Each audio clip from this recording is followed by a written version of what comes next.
When we started 7 years ago, the most easy legal form was to create a Dutch stichting. It is a charity, it is a trust, and it's very easy to have tax facilities and things like that. We function as an association, so we do all the things a proper association do, but formally we are a stichting, a trust. The board is meeting and we will discuss items coming up, and a particularly important issue we discuss is new members.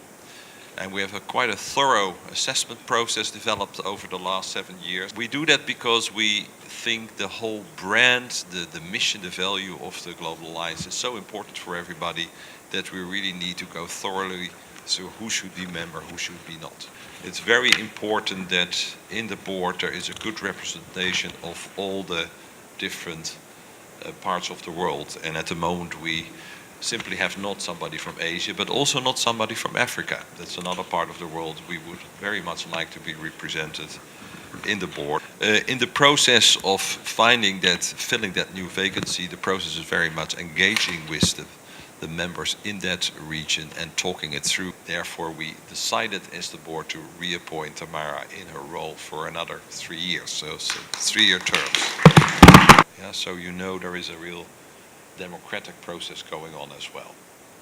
We have Marcos now as an executive director, and Marcos is really more hands-on with the whole secretariat to make the operation work on the ground. Without a network, we not be able to create a real movement. We define the movement as a network with a clear external purpose. We want to change things. We want to change society. We want to look at the whole picture and not just at individual interest of value-based banks. And I think that's an important notion.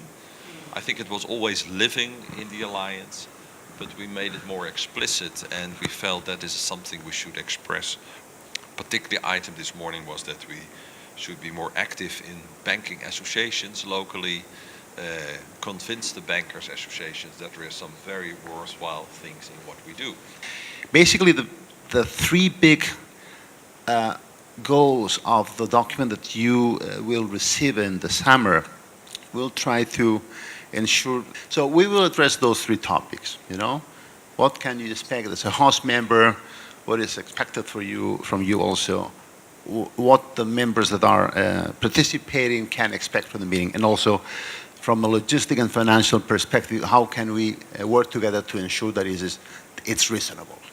Okay. You will receive this document, it's going to be end of June, very early July, so that we can actually use it as a recommendation for the chapter meetings also in the fall and for the next communities of practices. Let me go quickly first through the annual accounts. This document, we have prepared some copies, not for everyone, sorry, but almost. But I think it has been sent to you. Well, I would like to especially highlight that we've got obviously a small equity of 70,000 euros, and just because the one-off voluntary contribution process that we started last year in the fall, some banks have already contributed voluntarily to that process, and this is why we have this deferred income.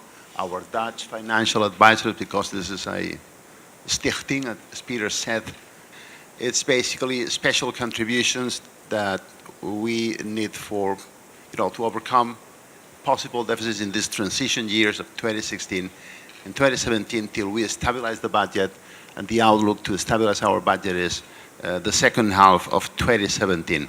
What is the sort of budget that we need to achieve our ambitions in these next 2 years? And we went in detail into that, which is our real cost, what we need exactly, and which were our membership fees. And what we realized immediately is that to give this first jump into a new phase, we needed a little bit of, let's say, maybe 1 or 2 years in which the expenses will be slightly higher than the income. Knowing a little bit more, what the real cost of financing this movement is beyond the budget. I mean, we've got a budget. It's, you know, this is what it is. Some members are contributing with in-kind things. You know, we've got some example. Co-workers, second man provided to the GAB Secretariat by some banks, project finances, meeting hosting, so the cost that the band who are hosting are incurring on that, and other things, the premises.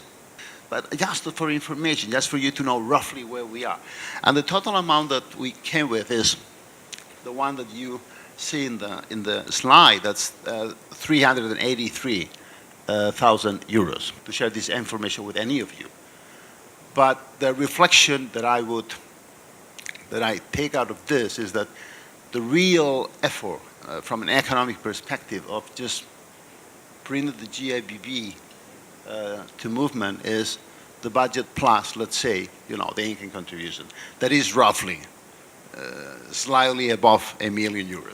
That's where we are. Power is in the budget, power is in kind. My commitment is that we will be sustainable break-even second half of next year.